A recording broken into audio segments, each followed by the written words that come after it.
حضرت باجزید بستامی رحمۃ اللہ تعالیٰ علیہ فرماتے ہیں کہ رمضان کا مہینہ تھا تو میرے بستام میں نا سارے میرے ہاتھ چومنے والے تھے. ہاتھ چومنے والے بڑے اچھے ہوتے ہیں, لیکن کبھی کبھی دل کرتا ہے کہ بندہ تنہائی میں بیٹھے اکیلا, کوئی نہ ہو, ایک بندہ ہو, ایک اس کا رب ہو. کبھی کبھی دل بابا بلے شاہ صاحب نے بھی کہا اٹھ بلیا چلو تھے بس یہ جتھے بس نہیں سارے انے, نہ کوئی ساڈی ذات پچھانے نہ کوئی سانو مننے. تو حضرت باجزید فرماتے میرا بھی دل کرتا تھا آج وہاں جاؤں جہاں کوئی جاننے والا نہ, اور وہاں جا کے نہ میں رمضان کا مہینہ تھا تو دل کیا کہ وہاں جا کے روزے گزاروں جہاں ہاتھ چومنے والے نہ ہوں, ذرا کھل کے عبادت کروں. فرماتے ہیں میں دور بستام سے نکلا, ایک مسجد میں جا کے اعتکاف بیٹھا, پورے مہینے کا اعتکاف. پہلے دن مسجد میں کیا نمازی پوچھنے لگے بابا جی روٹی کہاں سے کھاؤ گے؟ میں نے کہا کہ میرا اللہ دے گا. نہیں کہتے کہ بابا جی فکر میں کرنا روٹی آ جائے گی. کہا روٹی کہاں سے کھاؤ گے؟ کہا اللہ دے گا. کہنے لگے اللہ تو دے گا پر کس طرح؟ تو آپ فرمانے لگے آپ مسلمان ہیں, آپ کو سمجھنا چاہیے کہ اللہ وسیلے کو پسند ضرور فرماتا ہے پر اللہ وسیلے کا محتاج نہیں. وہ اگر چاہتا ہے تو پھر بے حساب ہی عطا فرماتا ہے, تو وہ دے دے گا انشاءاللہ. کہنے لگے جی دے گا تو صحیح پر کس طرح؟ آپ فرماتے میں نے سمجھایا, دو نمازیوں کو زور کے وقت سمجھایا تو دو پھر اثر میں پوچھنے لگ گئے کہ بابا جی ادھر ہی رہنا ہے پورا مہینہ؟ ادھر ہی رہنا ہے. تو روٹی کا اللہ دے گا. انہوں نے بھی پوچھا کیسے, کو بھی میں نے سمجھایا. وقت ہو گیا مغرب کا, تو دو تین نمازی پھر پوچھنے لگ گئے حجی ہے, نمازی ہے, صوفی درویش قاری ہے, پر یہ بتا کہ تیرے من کا تعلق بھی جڑا ہوا کہ نہیں, تیرے اندر سے آواز بھی توکل علی اللہ کی آتی ہے کہ نہیں, یہ بھی تو غور کرنا. حضرت باجزید کہتے ہیں میں تنگ آ گیا, میں نے معلوم کیا کہ یہ ساتھ ہر کس کا ہے, بتایا گیا یہودیوں کا ہے. میں نے کسی ذریعے سے ان سے رابطہ کیا یا میں خود چلا گیا, میں نے ان سے رابطہ کر کے کہا کہ تمہارے گھر میں کوئی کام کاج کرنے والی عورتیں تو ہوں گی, کہاں ہیں, میں مجھ سے پیسے لے لو, بس دو روٹیاں سویرے مل جائیں سحری میں, دو شام کو مل جائیں, میں سرکے سے کھاؤں یا کسی چیز سے تناول کروں, دو روٹیاں مجھے صبح شام پیسے لے لو. ماتے وہ مان گئے. اب میرا دل کرتا تھا کوئی نمازی مجھ سے سوال کرے تو میں ذرا اعلان کر دوں کہ میرا بندوبست ہو گیا ہے, میں ذرا اعلان کر دوں کہ میرا بندوبست. حضرت نے کہہ بھی دیا لا الہ الا اللہ تو کیا حاصل, دل و نگاہ اگر مسلمان نہیں تو کچھ بھی نہیں. فرماتے میں ایک نمازی نے اثر میں پوچھ لیا کہ بابا روٹی, تو میں بول پڑا, میں انتظار میں تھا, میں بولا, میں نے کہا نمازیو, حاجیو, درویشو, رمضان کے روزے رکھنے والوں, صائم الدہر قائم اللیل لوگوں, اس ساتھ میرے پڑوس میں مسجد کے یہودی ہے, میں نے پیسے چکا دیے ہیں, دو روٹیاں سویرے دو شام مل جائیں. میں نے اعلان کیا تو نمازی چپ کر گئے. اب 3 دن بیت گئے, کسی نے پوچھا ہی نہیں. اللہ, کسی نے پوچھا نہیں روٹی کہاں سے آئے. حضرت باجزید فرماتے ہیں فجر کا وقت تھا, سر سجدے میں رکھ کے میں کھول کے رویا, اور نماز پڑھ کے میں نے نمازیوں سے کہا او نمازیو آؤ دوبارہ سے کلمہ پڑھے, آؤ پھر سے کہیں لا الہ الا اللہ, آؤ پھر سے کلمہ پڑھے. کہتے نمازی کہنے لگے تو کون ہوتا ہے میں دوبارہ کلمہ پڑھانے والا؟ انہیں کہا یارو کس طرح کے مسلمان ہو کہ میں روز کہتا رہا اللہ دے گا, تم کہتے تھے کیسے دے گا. جب میں نے کہا 2 روٹیاں یہودی دے دیں گے تو تم خاموش ہو گئے ہو. مجھے بتاؤ جن لوگوں کا یہودیوں پہ توکل مضبوط ہو اور رب پہ توکل کمزور ہو, انہیں دوبارہ کلمہ پڑھنا چاہیے کہ نہیں پڑھنا چاہیے؟ انہیں دوبارہ اللہ تبارک و تعالیٰ کی توحید کی شہادت دینی چاہیے کہ نہیں دینی چاہیے؟ پھر سے کلمہ پڑھے. قرت نے کہہ بھی دیا لا الہ الا اللہ تو کیا حاصل, تو نگاہ اگر مسلمان نہیں تو کچھ بھی نہیں. کلندر لاہوری بول کے کہنے لگے جو میں سر بسجدہ ہوا کبھی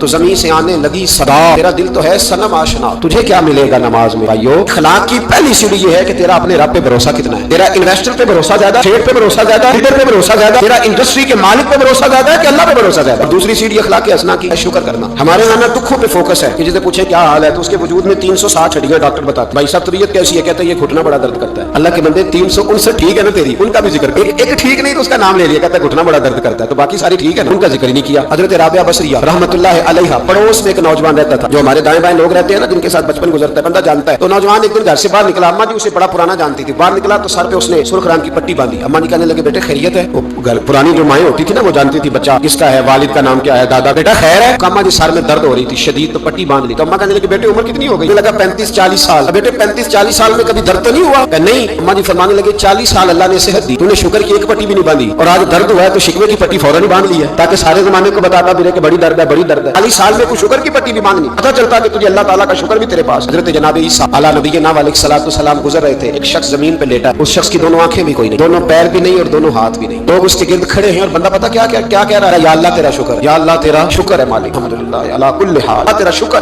لوگ بڑے حیران دیکھ رہے تھے. تو جناب عیسیٰ علیہ السلام نے پوچھا کس بات پہ حیران ہو؟ کہا حضرت جی حیران ہے کہ بندے کی آنکھیں بھی کوئی نہیں, دونوں ہاتھ کوئی نہیں, دونوں پیر کوئی. ذرا غور کرنا, جس کی ایک انگلی کٹی ہوتی ہے ساری توجہ اسی پہ رکھتا ہے, دونوں ہاتھ ہی نہیں, دونوں پیر ہی کوئی نہیں, آنکھوں سے نابینا, اللہ شکر ہے. لوگ عرض کرنے لگے حضور اس بندے کے حال پر حیران ہے کہ آنکھیں بھی کوئی نہیں, ہاتھ بھی نہیں, پیر بھی, شکر پکار رہا. جناب عیسیٰ قریب گئے اور اس کے کان کے ساتھ منہ لگا کے کہنے لگے کس بات پہ شکر کر رہے ہو؟ ہاتھ ہے نہ پیر ہے نہ آنکھیں ہیں. کہنے لگا حضور کوئی عرض نہیں, ہاتھ نہیں, آنکھیں نہیں, پیر نہیں, بیوی نہیں, بچے نہیں, گھر نہیں, اور شکر ہے اللہ تعالیٰ کا, اس نے مجھے ایمان کی دولت عطا فرمائی ہوئی. حضور میں صاحب ایمان ہوں. شکر کی بات نہیں کہ اتنے سارے کافروں میں کلمہ پڑھتا ہوں. حضور آپ پوچھ رہے ہیں شکر کس بات کا, ان لوگوں کو بتائیں کہ جس کے سرانے اللہ کے نبی جناب عیسیٰ علیہ السلام کھڑے ہو وہ شکر ادا نہ کرے. میں بڑا شکر نہیں کہ میں جناب عیسیٰ کا کلمہ پڑھتا ہوں, میں اللہ تبارک و تعالیٰ پہ ایمان رکھتا ہوں, یہ مقام شکر نہیں. تو بھائی شکر کا مقام, دوسرا اخلاق ہے, تیسرا صبر کرنا. ہمارے یہاں صبر پتہ کیا ہے, کسی کے گھر میں کسی کا انتقال ہو گیا تو مہینہ بھر سینہ کو بھی ہوئی معاذ اللہ, تو نے کفریہ جملے بولے, بڑا کچھ کہا, بڑا کچھ. مہینے کے بعد پوچھا کیا حال ہے, کہتے صبر آ گیا. یہ صبر نہیں آیا, یہ زخم صحیح ہو گیا ہے. صبر کس کو کہتے ہیں؟ مسلم شریف میں نبی پاک علیہ السلام کا فرمان ہے, فرمایا انما الصبر